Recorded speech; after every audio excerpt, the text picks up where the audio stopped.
En 1929, Estados Unidos creía vivir en una nueva era de prosperidad. Las familias se endeudaban para comprar acciones, los periódicos hablaban de riqueza interminable y los políticos repetían que los ciclos de crisis eran cosa del pasado. En pocos meses, la bolsa se desplomó casi un 89%. El desempleo llegó a 1 de cada 4 trabajadores. Miles de bancos quebraron y una generación completa descubrió que la riqueza en papel puede desaparecer más rápido de lo que tarda en imprimirse. En 2008 el escenario cambió, pero el patrón fue el mismo. Esta vez, el ídolo era la vivienda. Los precios de las casas nunca bajan, decían. 18 meses después, las acciones habían caído más de la mitad. El desempleo se disparó. Los bancos necesitaron rescates millonarios y las cuentas de jubilación se partieron en dos. Tardó 5 años recomponer lo que se destruyó en meses. Hoy, en 2025, muchos piensan que esas historias son solo pasado, que el sistema aprendió la lección, que los bancos son más sólidos, que los reguladores vigilan todo y que el mercado siempre se recupera. Pero si miras con calma los números, la realidad es muy distinta.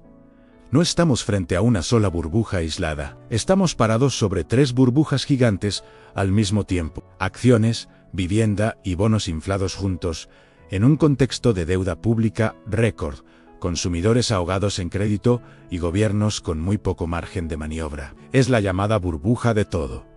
Y por eso el riesgo es mucho mayor que en 1929 o en 2008. La primera burbuja está en la bolsa. El S&P 500 cotiza a múltiplos muy por encima de su promedio histórico, niveles que solo vimos antes de la Gran Depresión y antes del estallido de las .com. Pero el problema no es solo el precio, sino la concentración en un puñado de empresas tecnológicas concentra una parte desproporcionada del valor total del mercado. Eso significa que si una sola historia, como la narrativa de la inteligencia artificial, se rompe, no cae solo una acción, se tambalean las cuentas de jubilación de más de la mitad de los hogares. Cuando pagas decenas de veces las ganancias de una empresa, no estás invirtiendo, estás apostando a que la euforia nunca se acaba. La historia demuestra que esa apuesta siempre termina igual. La segunda burbuja está en la vivienda. Si comparas los precios de las casas con los ingresos y los alquileres, los valores actuales están muchísimo por encima de su tendencia de largo plazo, incluso más que en el pico de 2008. Llevamos tantos años normalizando precios absurdos que mucha gente dejó de ver la burbuja. La llama nuevo normal. Pero las matemáticas no cambian aun cuando los salarios no alcanzan. Las tasas son más altas y las deudas vencen. Los precios tienen que ajustar. Y mientras tanto, el sector inmobiliario comercial se hunde a oficinas vacías. Edificios que ya valen mucho menos que la deuda que los financia y billones en hipotecas comerciales que deben refinanciarse entre 2025 y 2026 a tasas impensables hace unos años. Eso significa impagos, pérdidas en bancos regionales y una cadena de quiebras que apenas está comenzando. La tercera burbuja está donde se suponía que estaba el refugio, en los bonos del gobierno. La deuda pública de Estados Unidos supera con creces el tamaño de su economía y el pago de intereses ya es la partida más grande del presupuesto. Cuando llegas al punto en que pagas más intereses que educación, defensa o seguridad social, te quedas atrapado entre 3 opciones igual de dolorosas: recortar gasto y provocar recesión, subir impuestos y frenar la economía, o imprimir dinero y desatar más inflación. No hay solución indolora. Y cuando los mercados perciben que un país está atrapado en esa dinámica, exigen tasas de interés cada vez más altas, lo que hace la deuda aún menos sostenible. Es un círculo vicioso. Si superpones estas 3 burbujas con el comportamiento de la Reserva Federal y del gobierno, entiendes por qué esta posible crisis es distinta. Después de 2008, los bancos centrales podían recortar tasas desde niveles altos hasta casi cero y expandir sus balances a lo grande sin que el público entendiera del todo las consecuencias.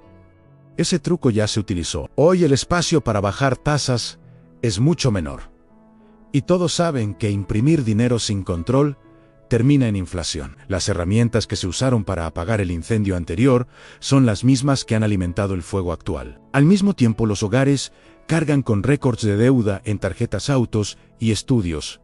Las empresas se endeudaron masivamente para recomprar acciones y el crecimiento depende de que todo siga subiendo un poco más para que nadie tenga que enfrentar la factura real. Mientras tanto, las alarmas adelantadas ya están sonando. La curva de rendimiento se invirtió, se normalizó y, como ha pasado casi siempre en los últimos 70 años, eso indica que la recesión se acerca después, no durante la inversión. El desempleo ha dejado de caer y comenzó a subir. La regla que históricamente marca el inicio de recesiones ya está cerca de activarse. Las morosidades en créditos de consumo suben.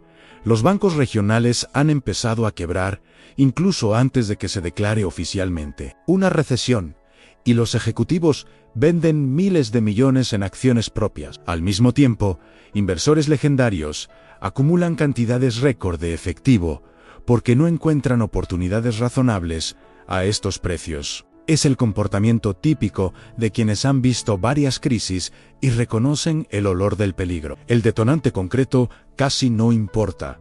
Puede ser un mal reporte de ganancias de una gran tecnológica, el colapso de un propietario gigante de oficinas, la quiebra inesperada de un banco o una escalada geopolítica. Cuando un sistema está tan frágil, cualquier golpe sirve para iniciar la caída. Lo que importa es la cadena en caen las acciones más infladas, se activan llamadas de margen, llegan las ventas forzadas, los modelos de riesgo exigen deshacer posiciones, los índices se hunden, el valor de los bonos cae, porque el mercado ya no confía en que la deuda pública sea manejable. La vivienda se congela, los precios bajan, los dueños descubren que deben más de lo que vale su casa. Los bancos cargados de hipotecas comerciales empiezan a registrar pérdidas. El miedo al contagio provoca corridas y el gobierno se ve obligado a elegir entre dejar quebrar instituciones o imprimir dinero y debilitar aún más la moneda. Todo esto no es una discusión teórica. Para el trabajador promedio, una caída del 60 o 70%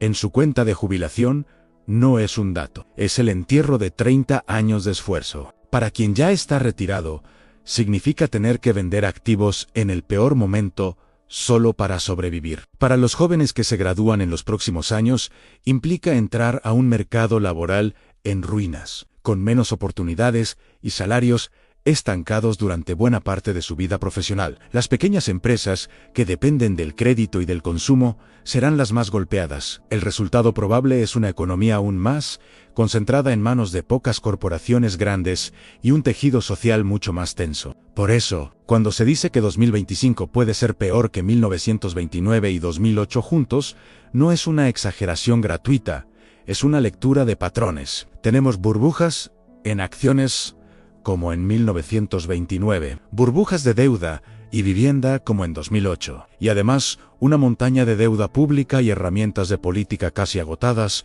algo que no existía en esa magnitud en ninguna de aquellas crisis. La llamada burbuja de todo se ganó ese nombre, porque cuando explota no deja muchos refugios intactos. La lección de la historia es clara, las burbujas siempre terminan. La única incógnita es quién llega preparado y quién sigue creyendo que esta vez es diferente hasta el último segundo.